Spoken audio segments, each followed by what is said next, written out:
Welcome everyone, we're excited to share some country wisdom with you. King Solomon had a thing or two to say about the path to wisdom. In Proverbs 4, he wrote, "Let your eyes look directly forward and your gaze be straight before you. Keep straight the path of your feet, and all your ways will be sure." Join us now for Country Wisdom.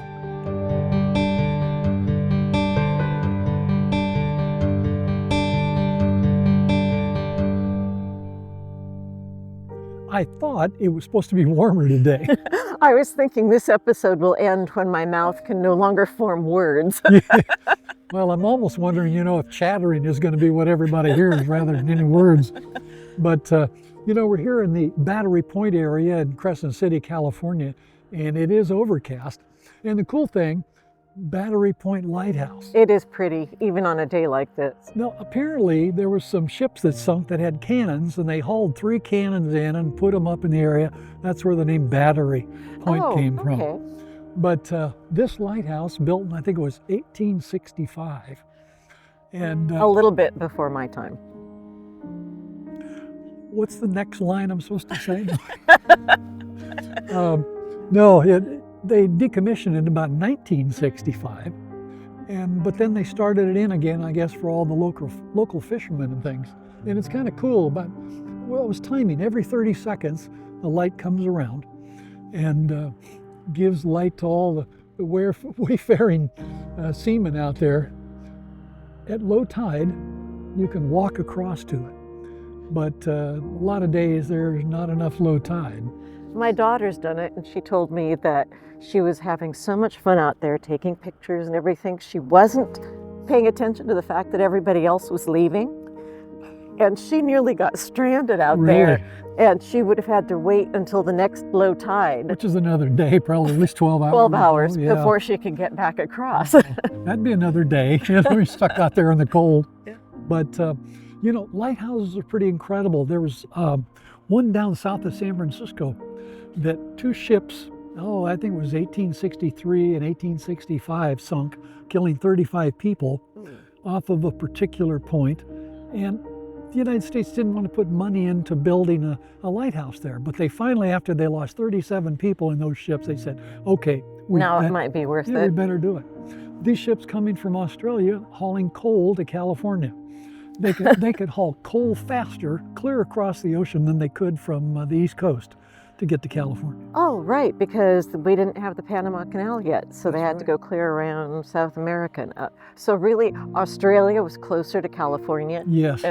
As far as the ship goes. Yes. Oh, man.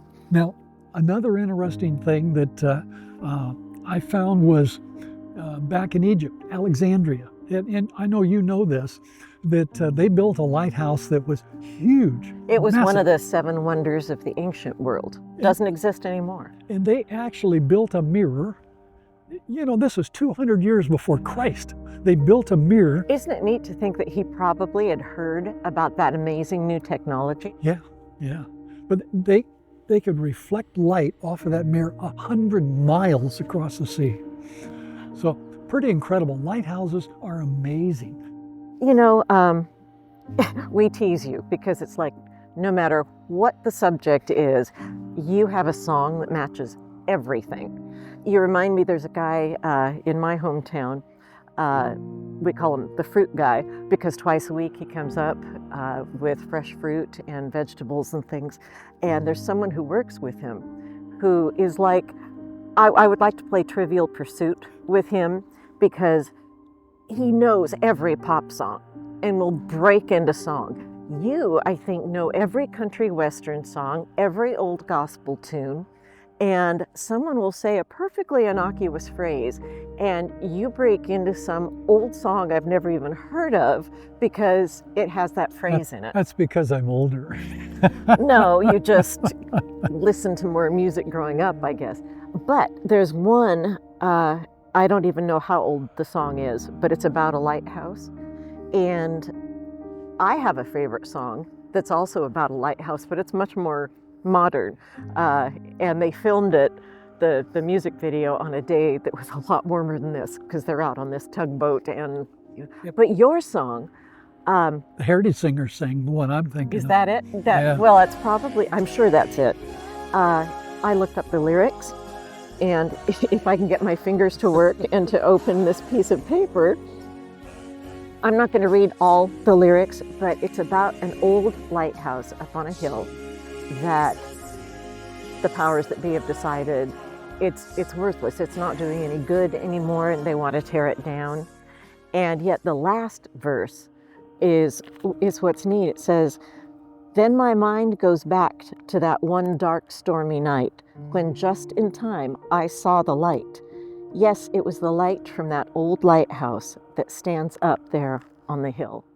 So people think it's not doing any good anymore, but it's what saved the person who wrote the song.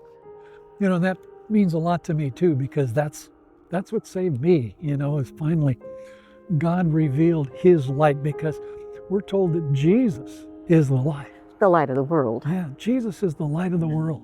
And it's so amazing, because when I finally woke up, you know, when I finally, not only do we have cold, we got wind I too. know. You know? And you don't, the viewers do not need to see my hair under this hat.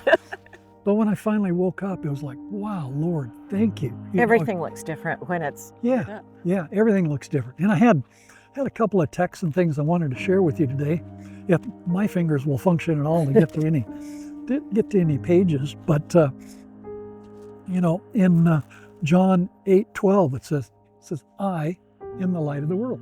Jesus speaking of himself, "I am the light of the world. From God shines out all light." Well, even before Jesus said that about himself, and you'll know the text, and I should have looked it up, except the thought just now came to me. Thy word is a light unto my path.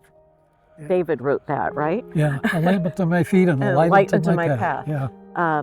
And you picture, I've been, you know, hiking when you're out longer than you think, and it's a good thing that I have a husband who prepares and has a little flashlight. Makes all the difference for getting down off a mountain. Oh yeah. One little flashlight. I had some friends wanted to go rock climbing with me one time. So there's an area that I took them that's it's about 1,200 feet. I got to climb, and they were fairly new, but it was a pretty easy climb. So we did the climb, and we get up to the top. Okay, everything's fine. We start down. There's three pitches to rappel. In other words, my rope's 165 feet. So there's an area that, you know, a little shelf you can stop, and So you and have to pull go the rope, down go and down. then anchor in. Yep, And keep going down. Well, about the second anchored down, she's getting weak. Well, she hadn't eaten anything all day, I guess, and blood sugar is gone, and she can't hardly function. And so we're getting later and later. Now it gets dark, and luckily, like you say, you know, I always bring a light. the only But had the a- only thing I can imagine that is worse than rappelling off a rock is doing it in the dark. Yeah, and it was, you know, it was getting a little bit hairy, but, you know, I knew what I was doing, and so no problem. But we get her down there, and then we have to stop and wait for an hour. We finally I got a candy bar. Give her a candy bar. She starts feeling a little bit better, and but it's just crazy. And by now it's midnight, and we're slowly working our way down with a light off of the hill. And then the sheriff's department shows up. My wife had called the sheriff's department. She was getting worried. You know, that didn't go over too well, you know, but we finally got off the hill, but it was because of a little light. Just a little light lit the pathway, you know. Are you completely happy? Do you feel like you're sinking beneath the waves of life? God wants to change that for you. At Jesus' request, Peter got out of the boat and began walking to Jesus, who was standing on top of the water. Peter did just fine while he kept his eyes on Jesus, but then he looked away. He started to sink. He yelled, "Lord, save me!" Jesus reached out and grabbed him, and they walked on top of the water, arm in arm, back to the boat. Jesus wants to make you a water walker too. This great book for $6.95, written by Jim, is the perfect guide to lead you toward that amazing experience. Go to talkingdonkeyinternational.org, where you'll find He Shall Lift You Up in the store. Don't wait. Jesus is ready to teach you how to walk above the waves of life that are trying to sink you. You know the impact of Christ's message. It heals, it transforms. Do you have the eye for a great post, the heart for a kind comment, the skill to build community? Talking Donkey International is looking for passionate volunteers, from seasoned content creators to newcomers. We are a Christian community dedicated to sharing Christ's love. This is a real opportunity to turn your time into ministry. Scan the QR code. To make a lasting impact. You know, it doesn't have to be, I can imagine how bright the light from a lighthouse is, but it doesn't have to be a light that lights up the entire side of the mountain in order for it to save someone. Very true. Or Very true. destroy someone. You know, I remember reading a story, and I cannot even remember which world war it was, one or two, but ship way out, you know, dark of night, middle of the ocean, and an enemy ship spotted it because a sailor who was like on a midnight shift lit a cigarette. And out, it was so dark out there for miles that one tiny little light was Single visible. cigarette. In their case, it didn't end up so well, but it just lets you imagine how small a light can actually be visible. Yeah. You know, when you think of sometimes that I'm just one little person, I am hardly the light of the world, but I have enough light to maybe guide someone else in. Well, I tell you, light is so important. Years ago, when I was even dumber, we were scuba diving down the coast, Fort Bragg. You know, a little ways from here, a couple hours. Anyway, my buddy and I, we decided we were going to go night diving. Why? So, well, because it's fun. 'Cause it's fun. But we have a lantern, my wife and his wife with us, and we have a little lantern on the shore. And we go out, and we didn't, as I remember, we didn't even have any What lights can you with even us. see when you're night diving? Well, it was, you know, you can see if you have lights, and I don't remember if we had good lights or not. In those days, you know, scuba diving was kind of coming into its own a little more, but we're going out and we swim out. We swim out and out and out and out. Pretty soon we decide it's time to pop up. And we pop up and we begin looking all around. And Janice, the waves are too big and we can't even see what direction shore is. And there is no light anywhere. There is nothing. And the two of us, we're starting to get just a little bit panicked. And you're kicking as hard as you can. You know, we got scuba tanks on. We're kicking as hard as we can to try and get above the waves to sea, like a seal. You know, and we're trying to get up there and trying to get up there. And all of a sudden, clear in the distance, way in the distance, we spot a teeny, teeny little light. The light that his wife had on the shore? We didn't even know if it was, but it looked like a light someplace. And the two of us, we grabbed hands, and we just started swimming as fast as we could. I get the feeling we were almost swimming at the tops of the waves. And just as we got to the beach, it was our light, and the light went out. It ran out of fuel. That was it. Oh my goodness. I tell you, light is important. It is. What would we do without lights? Okay, I hope this doesn't, you know, veer off track here, but I couldn't help but be thinking, we're talking about how important light is, that Jesus is the light of the world. We should be looking for the light, you know. But it occurs to me that light isn't, well, not that it isn't always good, but it isn't always something you should follow. Any moth who's flown into a bug zapper can tell you, well, that was the wrong light to go for, you know.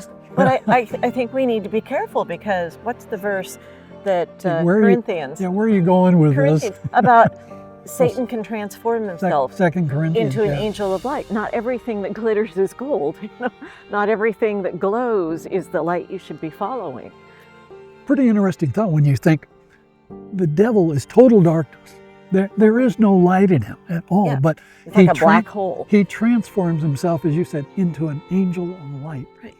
What does that look like? How And does we he do know that? he's doing it in order to confuse people. Yeah, Matter of fact, he came to Jesus in that same way. When Jesus was baptized, said the Holy Spirit drove him out into the wilderness. And there he in the comes wilderness, as if he's concerned. You know, you haven't eaten. Turn these rocks into bread. as an angel of light. You know, as a matter of fact, I've come to warn you about someone, but you kind of look like that one. You know, if you're not, if you're not that one, turn these stones into bread, and you'll prove to me that you're really who you say you are. And he went on and on and on. But yeah, that was a, quote, angel of light. So we have to be extremely careful, What light are you getting distracted by? Yeah. Now, the cool thing is, God says he delivers us from darkness. He delivers us from the clutches of the devil. He delivers us from that moth you talk about flying toward that light, the bug zapper. That really is an interesting analogy, the bug zapper. Right, it's like, it looks like a warm light, and they go, oh, what's that? Let's fly into it. And that's their last thought. Crispy critter, yeah. If moths have thoughts. No, it's true though. But there are people who do that too, who might genuinely think they're following some new light. I think people use the word, I've been enlightened, and not everything that is promising enlightenment is the genuine light. Matter of fact, the Bible also says that we wrestle not against flesh and blood, but against powers, against darkness, spiritual wickedness in high places. Well, the highest places are all of the demons and the devil. And the thing is that the devil is the greatest theologian on planet Earth. He knows the Bible far better than any of us do. And he wants to trip us up in every aspect, every angle. And, it's interesting how he counterfeits God's light. Remember, we've talked about in other episodes that he doesn't counterfeit something that's totally absurd. No, because you wouldn't even be taken in by that. Yeah, but he counterfeits that which is closest to the real thing. And so he portrays the light that we might move toward that light. The same as, every direction gets you there. I have a little pamphlet here called Hope in Troubled Times. I don't know about you, but the times we're living in seem pretty troubled to me. If I didn't have the hope Jesus gives me, I couldn't get out of bed some mornings. Hope in Troubled Times is meant for that kind of morning. Inside its pages, you'll find promises of hope straight from the Bible. Go to TalkingDonkeyInternational.org and request offer number 129, Hope in Troubled Times.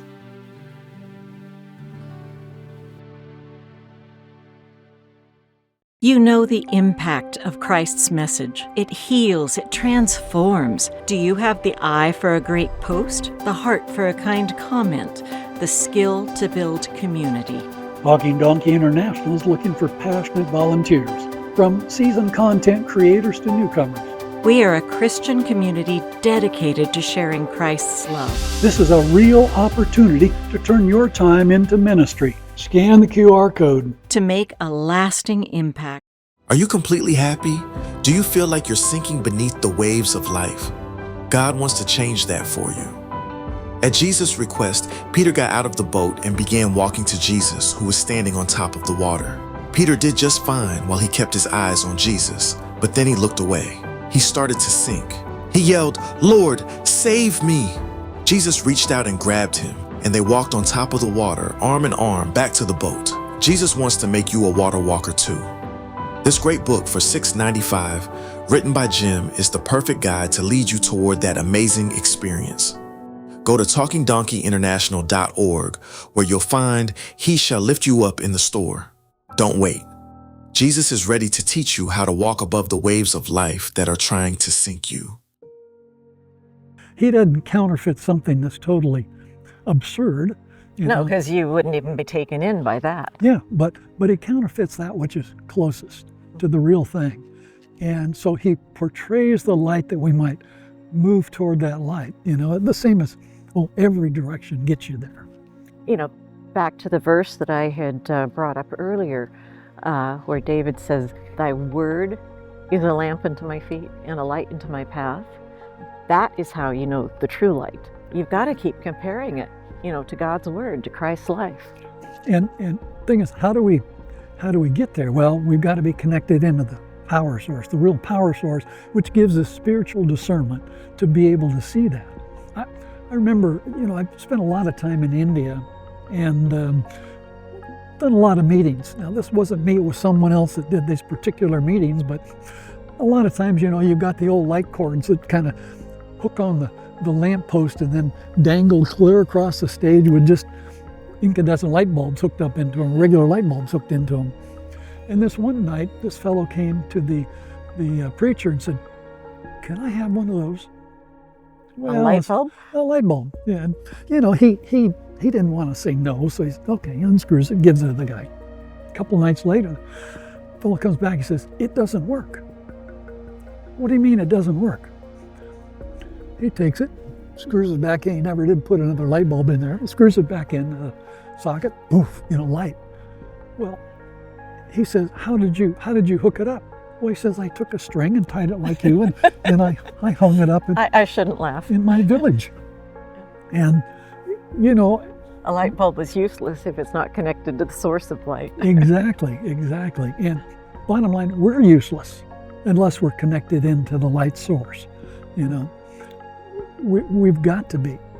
I think everybody who's ever been taken to church by their grandmother or their parents, little kids learn that song, "This Little Light of Mine." Yeah. And I used to love, I can remember singing, and in fact, occasionally adults still sing it. This little light of mine, all around the neighborhood, I'm gonna let it shine, and you don't want to put it under a bushel. I used to think it was don't put it under a bush, and I thought, well, no, because you'd light the bush You'd on light the fire, bush on fire. you don't want to do that. And then realized, no, it was a bushel basket. I did not grow up, a farmer's daughter, so I didn't know what a bushel was. But we know that Jesus is the true light. He's the light of the world. He will guide your feet. He will guide your life. But it's not enough to just be following Jesus' light. We have an obligation to ourselves. How'd they put a light on top of a hill?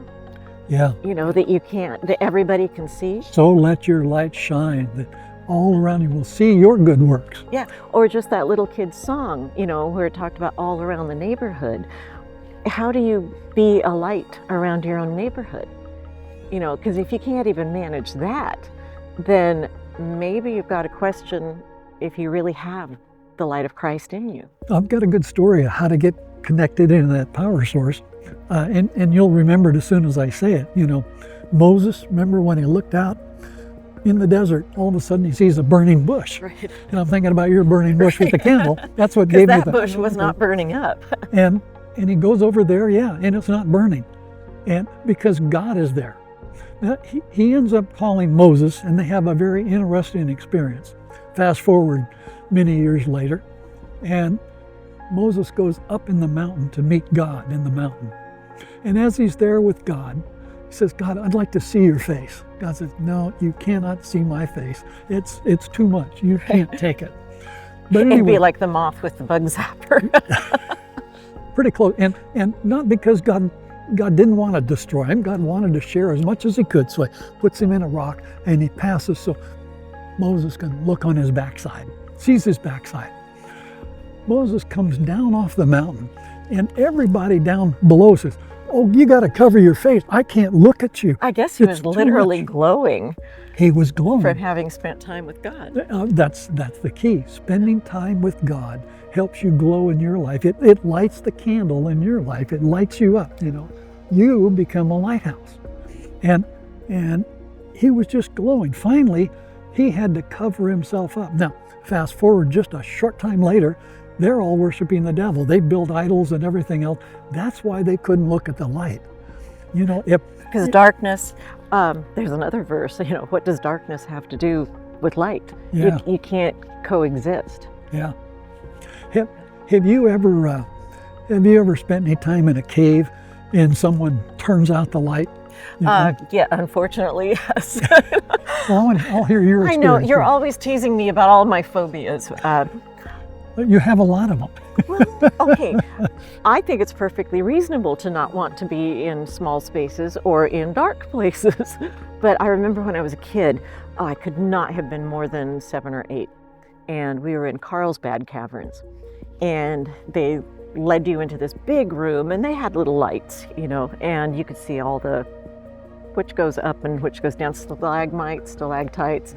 I was not the best geology student, but we're in this, one of the big caverns down there. I mean, huge room. And then they said, they warned us what they were going to do, so they didn't startle you with it, but they said, okay, make sure you're standing someplace firm. And they turned out those lights. And it was the first time I experienced when people say it was so dark you couldn't see your hand in front of your face. You couldn't. I remember trying, Yeah. thinking there's got to be light from somewhere, you know. And it was darkness that you could practically feel. And I was so happy when they turned that light back on. And when I think about it, the lights in that room, they were relatively small. But it was enough to light the room. You could see where you were going, because the darker a place is, it doesn't take a lot of light to make a huge difference. Yeah. I remember your wife saying, I didn't know you in your, before life, before Christ, literally BC. BC, yeah. But she made a comment that after you were converted, that people who'd known you could actually see a difference in your face. Could tell you're not the same person. What's happened? I had one fellow one time that came into the store, and I started talking with him about the Lord, and I do this every time he came in the store. And finally he said one day, because I got a little overbearing, I don't know how You me, really? but, yeah. It's so hard to believe. But he says, Jim, he said, look, you don't have to tell me you love God. He says, I can see it. He says, when you talk about God, you actually get an aura about you, you glow.